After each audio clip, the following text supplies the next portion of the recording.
Hemp is an ancient crop that has been cultivated since the dawn of civilization. It's said that it came from China and spread through Asia and Europe. It's the oldest source of textile fiber and was often used in making ropes, sails, paper, as well as for construction material. In the mid-1980s, a product called hempcrete was developed in France as a way to insulate old timber frame medieval buildings.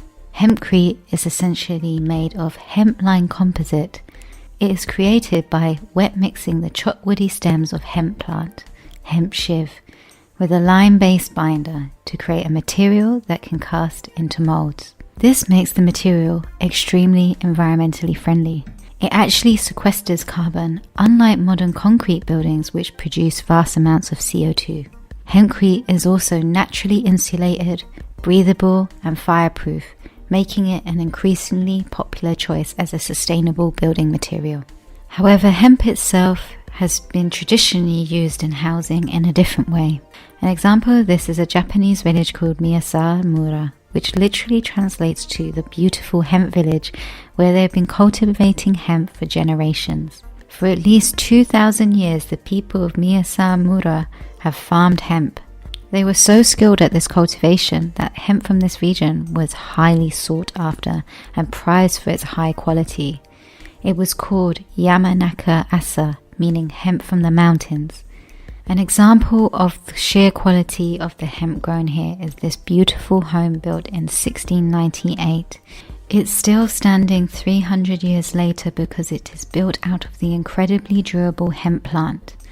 Wooden beams serve as the structural support. Hemp ropes bind the support together. Hemp stalks are then piled in a thick layer on top of the beams, forming the roof.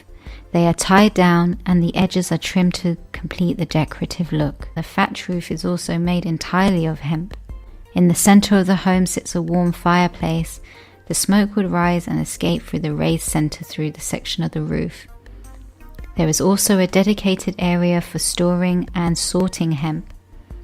This building is a window into the historical importance of the ancient practice of hemp cultivation. The way of life in this Japanese village was completely disrupted in 1948, right after World War II, when Japan was not a sovereign country, but still under American occupation. The United States passed a law that prohibited hemp production, and the village was forced to cultivate legal crops such as rice to survive. Thankfully, they managed to keep part of this tradition alive by cultivating a few fields purely for the seed, to replant and not to sell, only to conserve the ancient seed bank. Now the world is starting to open up to legalizing hemp production. In 2018, the USA passed the Farm Bill, which allowed for legal hemp production.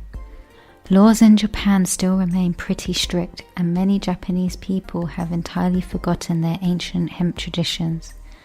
However, there are young entrepreneurs who are striving to bring back hemp into the mainstream by selling nuts and oil. In a time when modernism is taking over Japan and concrete is replacing green spaces, we hope that Japan will once again embrace hemp as a sustainable building material. Here at the Leaf of Life team, we are dedicated to researching ancient wisdom, and we are passionate about combining it with modern innovations. Not only do we make videos and educational materials, we also plan to launch practical courses. We are excited to announce our first course in hempcrete production being held in April 2022 in Belize. The course will be taking place in a beautiful Maya forest garden in the Columbia Forest Reserve. This will be an amazing opportunity to stay in one of the most biodiverse places on Earth, whilst learning about sustainable building practices. For more information, please click in the link in the description and on the pinned comment. We look forward to seeing you there. Until next time.